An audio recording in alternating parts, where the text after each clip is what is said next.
Alrighty, this is the second part of my Handmaiden shindig. In the last video, we talked about the builds and combos that I'll be using in this video, and this video is going to be more about the strategic approach to the Handmaiden. So we're going to be looking at some gameplay. All of it is in Cataclysm quick play. That's just the best way I like to run these builds. So without further ado, let's get right into it. Now, what is the first thing we do every time we get into a quick play lobby? We decide what role we play for our team comp.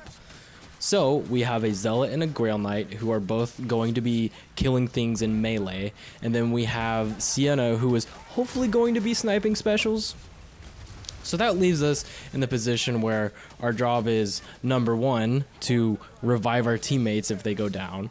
Number two is we make sure Sienna has enough room to snipe specials, and we're also going to be assisting her in sniping specials. And then three, we're going to be overlapping our DPS with either the Grail Knight or the Zealot.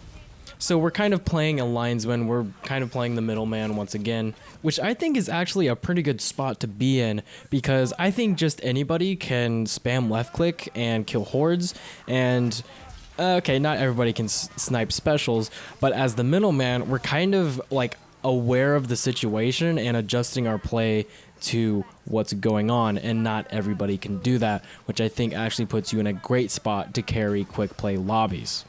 So anyway, with that out of the way, we can start talking about this clip. And this is what I'm talking about being a middleman. I see the Grail Knight and the Zealot have the melee handled. They're going to keep the Storm Vermin at bay, so I can drop back with the bow and start sniping these elites, and I end up doing a lot more damage that way. And here we see they both go down. The revives are super fast, and because we're playing Handmaiden, that situation was actually not a problem, when I think it could have actually become a problem if we were playing someone else. With Handmaiden, you can basically go for those revives at a moment's notice, and if it's in a bad spot, then you can just ult to go invisible and then revive. And then we have an example of a boss fight. And now, something people forget on Kata is that you're going to do a lot of damage to the boss with just shooting it with a longbow.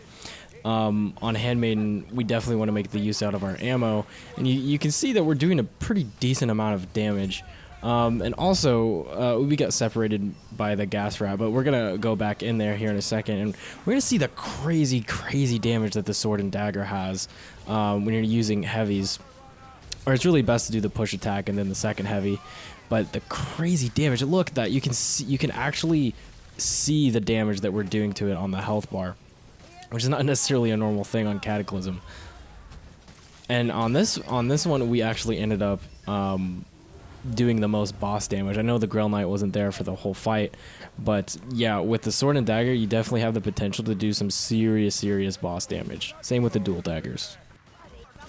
One thing most Vermintide players know but aren't necessarily conscious of is that you should be overlapping your DPS with somebody else. And the reason for that is if two people are hitting the same group of enemies, it's more likely that they're going to be in a higher stagger state, which means they're going to be taking more damage. And if they're staggered, then they're not going to be hitting you. So the idea is if two people are hitting the same group of enemies, then you don't even have to worry about blocking or dodging. And to the clip at hand, you can see here, I'm just kind of trying to clean up this engagement. The team is like really spread out. The Grail Knight and Sienna are two different corners, and God knows where the Zealot went. He came back, but so yeah, in a situation like that, it's best to just try to clean it up as fast as possible, because when the team gets real spread out like that, that's when things start to go wrong. Again, here you can see the Zealots like running way ahead. We're not going to run ahead with them because that would be a disaster. We're going to stay behind and kill the enemies that are in front of us, and make sure Sienna's not back here getting hit in the back. And here we are showcasing the Glaive and getting attacked by an assassin. This assassin follows me through this whole clip. One thing I haven't mentioned yet is that you want to be dodging as much as you can while you're fighting. You don't want to completely spam it, because then you're going to be using up all your efficient dodges. Look, this assassin rat's fine. You can see how panicked I am. I was like looking for it. Zealot goes down, we revive him instantly. But you want to keep dodging, for one, because it's just good practice to do that in general, but also we're keeping our Willow stance up here. The Willow Stance is going to give us enough attack speed to make this Glaive able to really chop through this horde. It's just me and the Zealot right now. We've got a pretty big group of trash to cut through, but it's not really that big of a problem. Because, well, you know, both me and the Zealot. That's Assassin again, of course. This Assassin just loves me. So me and the Zealot are both, we're overlapping our DPS here, and because of that we can just keep swinging. And we're not just doing that too, we're also cleaning up the edges of the engagement so we don't get hit in the back. We're both kind of doing that. It's almost like we're dodging back and forth and switching places. And thank God he killed that choke rat, because there's no way I was going to. But this is what the Glaive is really all about. It's playing with the frontliner, overlapping DPS, and cutting through trash like it's nothing.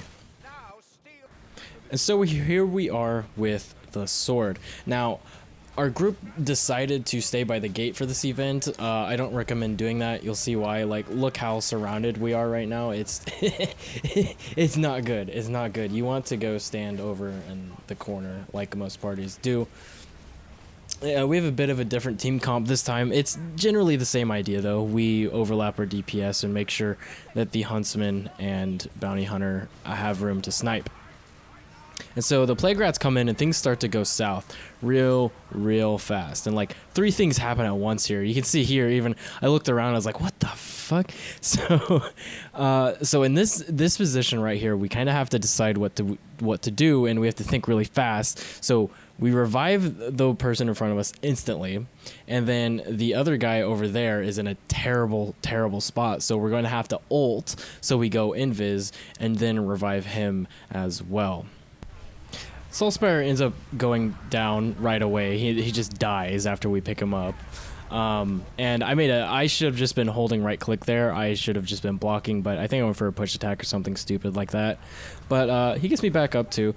And that is a situation, like, that is what Handmaiden is all about. In a situation like that, that could have been game over potentially. 2 people were down.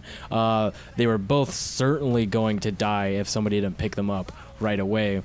But since we have access to super quick revives with the Handmaiden, that situation became very doable for the party.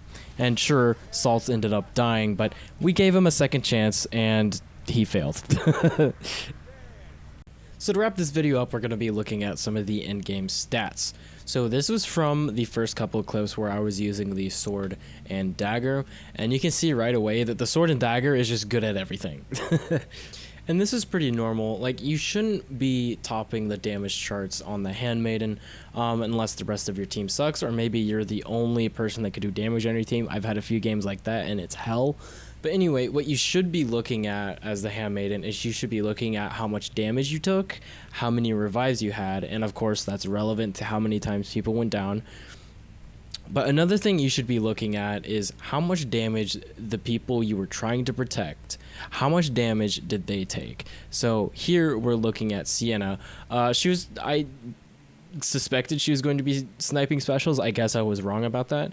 But we want to look at how much damage she took within reason. You know, sometimes it's not our fault for the damage they take, but we want to do our best in protecting them. So all of those things should be taken into consideration when you're gauging your performance.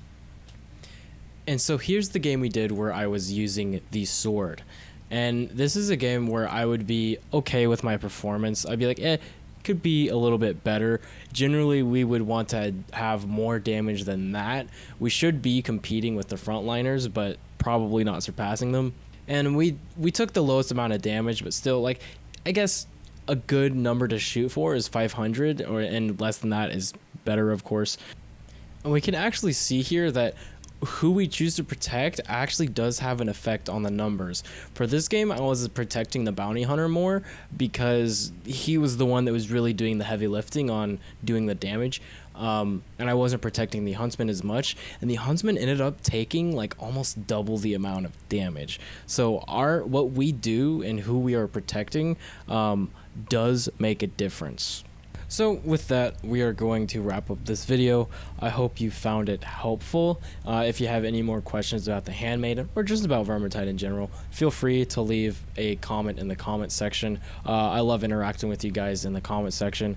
I really appreciate everyone that's been watching the videos. I honestly didn't expect anyone to be watching these videos, but the fact that I even get 100 views is like kind of crazy to me, which sounds pretty silly to you probably. Anyway, I'm rambling. I appreciate you spending your time watching, listening to me talk about Vermintide. If you liked the video, please subscribe, please like the video, and I will see you on the next one.